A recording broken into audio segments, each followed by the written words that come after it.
Hello everybody. I would like to do a video on ASMR and I think I've done a similar video in the past, maybe like a year or two ago, maybe 3 years ago, but there is this like misconception that ASMR is some kind of a sexual fetish or something. I don't quite get that. I think it's just people that are misinformed about what it is. Maybe they don't watch it or don't know a lot about it. I've been watching ASMR since 2019. I know it's been around longer than that, quite a few years longer than that. Um, I want to say like 10 years or more. And actually, ASMR has always been around. There's always been goosebumps, tingles, all that stuff. There's always been, I've heard that in the old days, like say in the 60s, 70s, 80s, 90s, maybe even the 50s even, you could walk into your library and go get an ASMR record. It wasn't called ASMR back in the day. I don't know what exactly it was called, but ASMR is not something that people made up. It's something that just happens to you when you hear whispering. Like, I've always, ever since I was a little boy, I was born in 1981, ever since I was a little boy, hearing my mom read me a story in a hushed voice, or hearing my dad read me a story, or certain people in life, got men, women, whatever, what have you, males, females, it didn't matter. It elicits some kind of a goosebumps response. I used to have a therapist in Maryland, a very good therapist, who I think, if I'm going to be honest, was like one of my best therapists I ever had. And I used to get goosebumps from his voice. He had this like firm but like gentle voice. I always wanted to ask him, like, why am I getting goosebumps from hearing your voice? Why is this happening?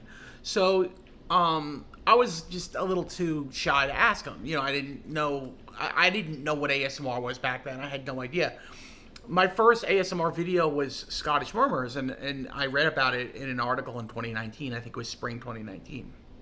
So I had no idea what it was back when I saw Dr. Lieberman back 10 years and more ago.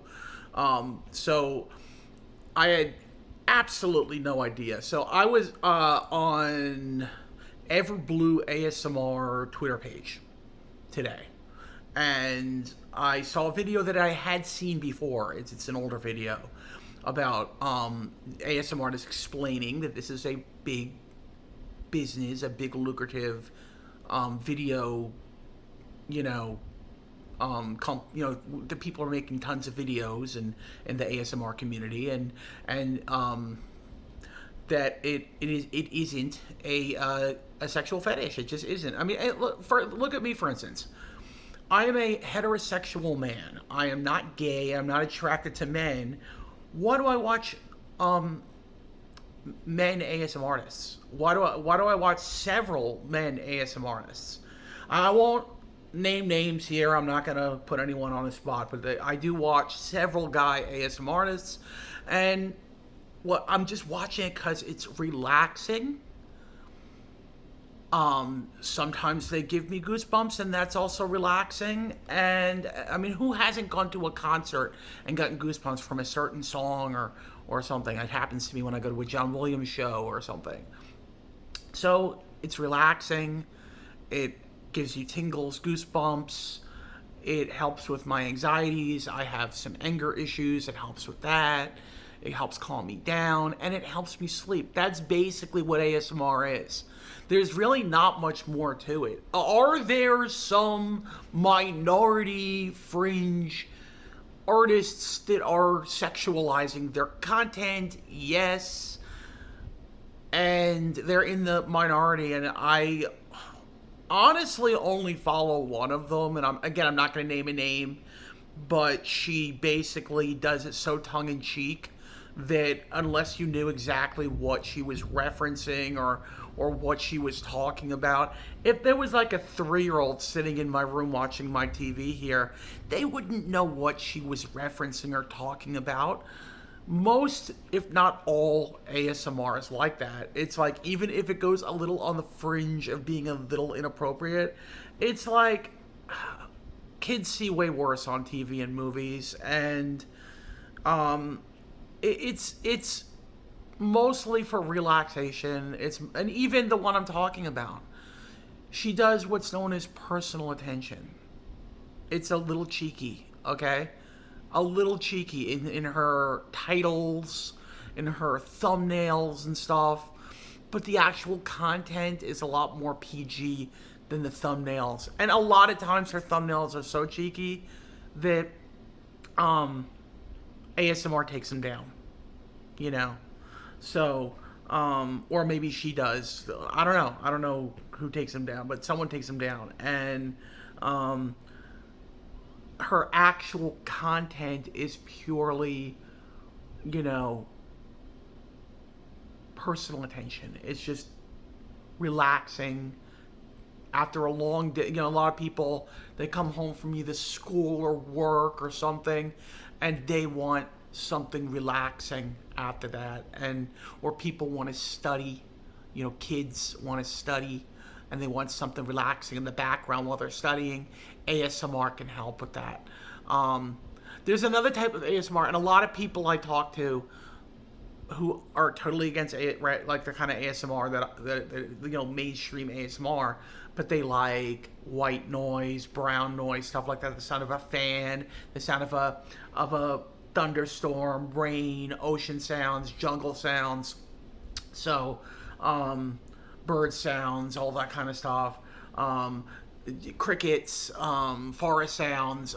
So it basically, I think of them as a bit of a hypocrite for telling me what I'm doing is wrong. Because I've got people like that in my life. I mean, I've got family members that look down on me for liking ASMR.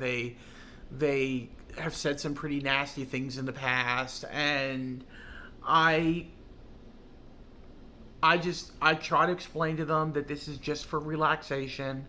It is not inappropriate in any way when I'm watching on, you know, on the TV or on my computer or whatever.